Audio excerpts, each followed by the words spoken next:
భూప్రదక్షిణ శక్యేన కాశీయాత్రయుతేన చ సేతుస్నాన సోతేర్యచ్చ తత్ఫలం మాతృవందనే. అంటే 6 సార్లు భూప్రదక్షిణం చేసిన, 10,000 సార్లు కాశీయాత్ర చేసిన, అనేక వందల సార్లు సముద్ర స్నానం చేసినా వచ్చే ఫలితం కంటే ఒకసారి తల్లి పాదాలకు నమస్కరిస్తే ఎక్కువ ఫలితం వస్తుందట. ప్రతి ఇంట్లోనూ సహజంగా తల్లి చేరిక ఎక్కువగా ఉంటుంది పిల్లలందరికీ. అలాగే మా ఇంట్లో కూడా మా అందరికీ మా అమ్మ చేరుకు ఎక్కువ. ఎందుకంటే చిన్నప్పుడే మా నాన్నగారు చనిపోయారు. నాకైతే మా నాన్న మొహం ఎట్లా ఉంటుందో కూడా నాకు తెలియదు. ఏదో ఫోటోలో చూసి మా నాన్నగారు అని అనుకోవటమే తప్పితే మా నాన్న గురించి నాకు పెద్దగా తెలియదు. తల్లి, తండ్రి, చిన్నాన్నలు, పెదనాన్నలు, మేనత్తలు అన్నీ కూడా మా అమ్మ అయి పెంచింది మమ్మల్ని. ఒక స్నేహితురాలు కూడాను. ఎందుకంటే అన్ని విషయాలు కూడా అమ్మతోనే చర్చించుకునేవాళ్ళు.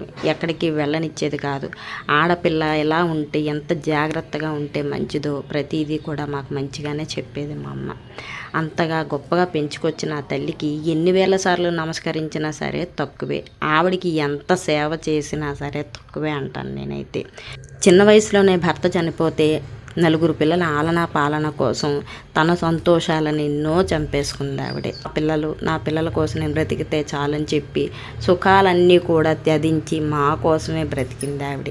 అలాంటి అమ్మ కోసం ఎంత చెప్పినా తక్కువే అనుకుంటాను నేను. అందుకే చరిత్రలోనే గొప్ప స్థానం అమ్మది. ఈ దేవుడు కూడా మొట్టమొదట నమస్కరించమనేదే అమ్మకి. అమ్మకి నమస్కరిస్తే నాకు నమస్కరించినట్టే అని చెప్పాడు దేవుడు. అటువంటిది అంత గొప్ప యోధురాలు మా అమ్మ. ఆ అమ్మ కోసం ఎంత చెప్పినా తక్కువే. ఆ తల్లి కోసం ఎంత సేవ చేసినా తక్కువే. ఎందుకంటే మా కోసం ఎన్నో రాత్రులు, ఎన్నో ఇబ్బందులు, ఇంకెన్నో కష్టాలు పడి తన జీవిత కాలాన్ని కూడా మా కోసం, తన ఆనందాల్ని కూడా మా కోసం, తన అవసరాలు కూడా మా కోసం, తన ఆకలి కూడా మా కోసం, తన నిద్రను కూడా మా కోసమే, ప్రతిదీ తన పిల్లల కోసమే అన్నీ త్యాగం చేసిన ఆ మహోన్నతమైన మా అమ్మగారికి నమస్సుమాంజలి ఎన్ని ఇచ్చినా సరే తక్కువేనని నేను అనుకుంటున్నాను. ప్రతి ఆడపిల్ల అమ్మాయిన తర్వాతే తెలుస్తుంది. తన బిడ్డల కోసం ఎన్నో వదులుకోవడానికి సిద్ధపడిపోతుంది అమ్మ.